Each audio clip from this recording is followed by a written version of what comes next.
The story begins with the introduction of the Runkhandle clan, a powerful ruling clan that dominates over half of the world. The members of this clan possess extraordinary talent and powerful bodies, making them strong enough to rule with domination, battle, plunder, and possession. The protagonist, Jin Runkhandle, is the youngest son born into this clan, which he thought would guarantee him a successful and glorious future. During a selection ritual that foretells a child's future, Jin selected the Patriarch's sword, which marked him as the child who grabbed the fate of the Patriarch. He continued to think that his future will only be full of success and fame as well from then on, as the clan members began thinking of him highly after the election ended. This selection caught the attention of the whole Runkhandle clan for him selecting the Barasata. However, Jin later discovered that he had no talent for swordsmanship as time passed, which was considered a dishonor and embarrassment toward his own clan. Jin was considered the least talented Runkhandle ever, as he was far below the standards of a Runkhandle and was bullied by his own brothers for his lack of talent from time to time. One day when he was training on his own in the training grounds, two of his brothers came around and started bullying him altogether.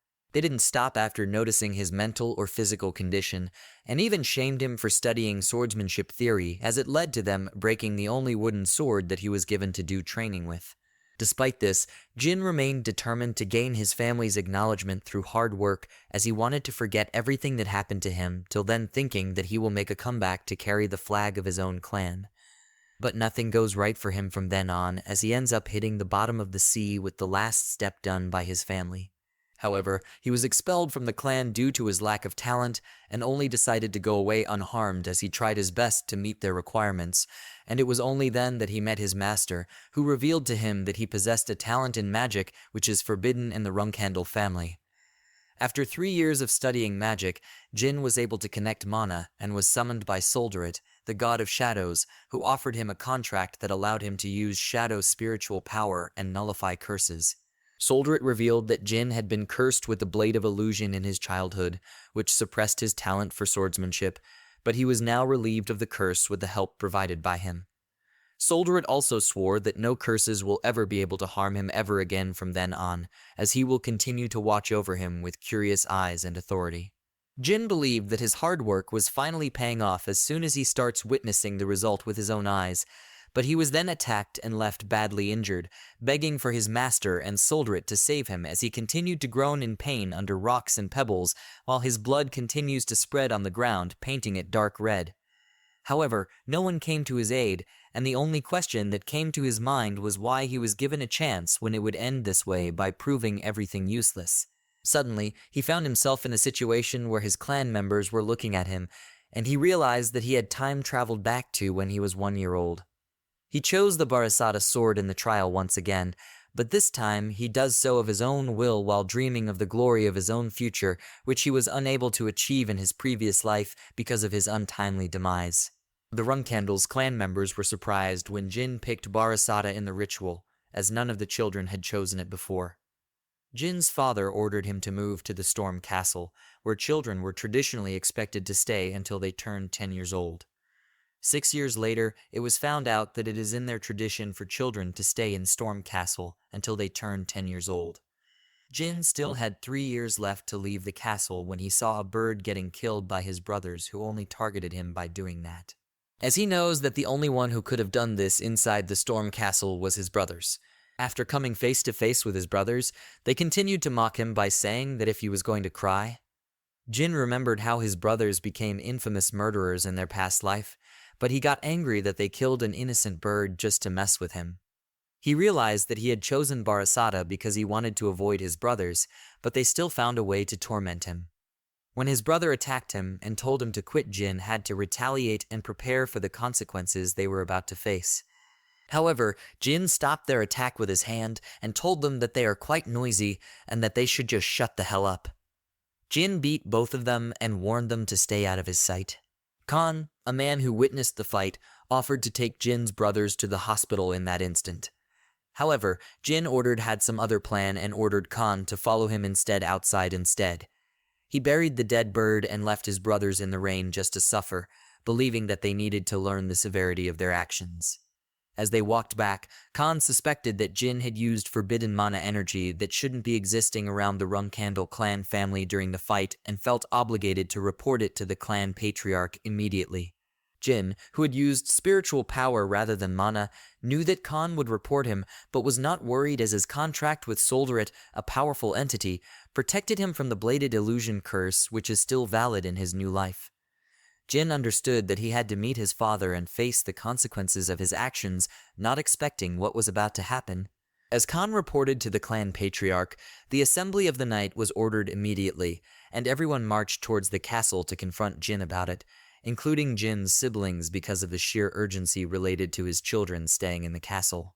On their way, Mary and Diffus Runcandle are traveling together when Mary asks her brother about a sudden assembly. Diffus responds that it might not be about the Tona brothers who are scheduled to arrive in a year, and that their father might go meet their little brother. Mary wonders why their little brother is so important, to which Diffus reminds her that he was chosen to wield the patriarch's sword. Mary seems to forget this fact, but she thinks to herself that their little brother must be useful for their father to visit him personally. Even though Lunar Runcandle doesn't seem to be bothered much about the situation, Mary seems to be thinking deeply about it as it may affect their future endeavors in the clan. Meanwhile, Jin is thinking about Khan, who has reported seeing himself using unknown abilities similar to magic. Jin believes that Khan is inflexible and would have reported exactly what he saw without assuming what it really was in the first place. Jin thinks that his father is coming to see his power for himself, and to see if Jin will be able to help the clan prosper in the future, as he could work as a future asset in the clan with his newfound abilities. When Jin's father, Siron Runcandle, enters the castle with his siblings and the Guardian Knights, he calls the Tona brothers named Haytona and Daytona first, and asks them what mistake they made that led to the sudden quarrel. They respond that they did nothing wrong, and that it was Jin who attacked them first while using unknown abilities similar to magic. They also mention that magic is forbidden in their clan with an evil smile, so Jin faces grave consequences. Mary decides to make a comment during the confrontation, but his father silences before she could even finish her sentence. Their father Chiron Runcandle tells them that they will not be able to survive in the Runcandle clan if they continue to act like incompetent children. He then calls for Jin to come forward to explain his acts in the incident. Jin's father is described as the strongest yet coldest man that Jin has ever known his whole life. He has reached the level of demigod, the Genesis Knight, and is the most powerful being of his era. Jin explains that his father became obsessed with the clan's prosperity after reaching demigod, losing all the basic and fundamental emotions that made him human in the first place. In Jin's previous life, his lack of talent in swordsmanship made him useless to his father, and he was treated as a nobody as if he didn't even exist. However, in this life, he believes that his father will not be able to ignore him because he wouldn't let the same thing happen to him ever again. When Jin enters the room by greeting him formally as the patriarch, his father asks him what mistake the Tona brothers made in the quarrel. Jin responds, revenge, and explains that it is his duty as a Runcandle to return what they have received, whether it is kindness or hatred. His sister Mary gets excited after hearing this, as if she was looking right at her own self. Then, his father asks everyone to leave the room, except for his youngest son Jin Runcandle. As his sister leaves, she admits that their brother is not that bad as he has already earned a one-on-one conversation with the father. Jin's father demands he should elaborate on the power he used against the Tona brothers. Since magic is forbidden in Runcandle as it hinders swordsmen from reaching their full potential, even if they continue to try their best throughout their whole life. Jin assures his father that his power is neither aura nor magic and offers to name it for him if his father does not mind as he continues to reveal his powers. The sudden reckoning makes Chiron Runcandle realize that it was the same power used by the first patriarch, the mere founder of the clan, and wonders if Jin is truly fated to be the future patriarch of the clan. As the interrogation progresses, Jin's father notices him using his abilities and realizes that the power he is using is the same one used by the first patriarch of Runcandle, which is the spirit of Barasada. This realization leads his father to ponder if Jin is truly destined to be the patriarch of the clan, as no one in the clan was able to reach this extent of power. To help Jin understand his abilities better, his father explains that the power he is using is from Solderit, the god of shadows. Solderit made a contract with the first patriarch, Sir Temer, and was with their family since their house's birth. However, Soldret disappeared soon after Sir Temur passed away. It appears that he has decided to reveal himself to Runcandle once again through Jin's capabilities. Jin is curious about the strength of Soldret compared to his father's own abilities, and his father responds that he has never fought a god, so he does not know the answer. Impressed by his son's inquiry, his father praises him and asks Jin how he plans to use his power. Jin initially states that he will use it for the sake of the clan, but his father laughs at his response and orders him to answer honestly. Because if he only focused on the betterment of the clan, he would have never been able to beat his brothers and throw them into the storm. Jin then finally admits that he wants to use his power for himself. His father finds Jin's response to be satisfactory and tells him that he will be watching him closely from now on. Despite this warning, Jin is thrilled that his father knows about his abilities, and he looks forward to showing his father what he can do. The conversation between him and his father answers a lot of questions that he had in his mind as he wanted to change life from how it used to be in his previous one. After this conversation, Jin receives an uncanny gift from his sister as she hands him a package filled with some unknown goods. But she doesn't feel like there is a need to explain what it is to him, as he will soon find out on his own. It is a phoenix heart, which he is supposed to boil and eat to increase his tolerance for fire and growth rate.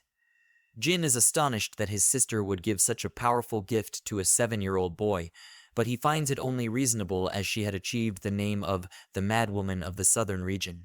He believes that this gift will allow him to summon a phoenix when he becomes a 6-star magician, so he can continue to boost his ability to grow faster than his opponents. He begins to believe that even though he lost everything in his previous life, he truly might be able to summon a phoenix with his own hands in this life for real. The Toma brothers continue to engage with Jin as dishes are served in front of their brother. They offer to help him finish the huge pot, but Jin asks for a favor in return. He requests that they dig a hole under the castle for him, even though what they were doing was actually dangerous, but the brothers agree as they are going to get whatever they are asking for, and they begin digging while admitting that the youngest is truly scary when it comes down to making a judgment. Meanwhile, under the castle, a powerful man sleeps in a capsule as if someone was keeping him alive secretly. He emits a dark aura, indicating his strength. It is unclear who this man is or why he is there, but his presence hints at an upcoming conflict or adventure for young Jin.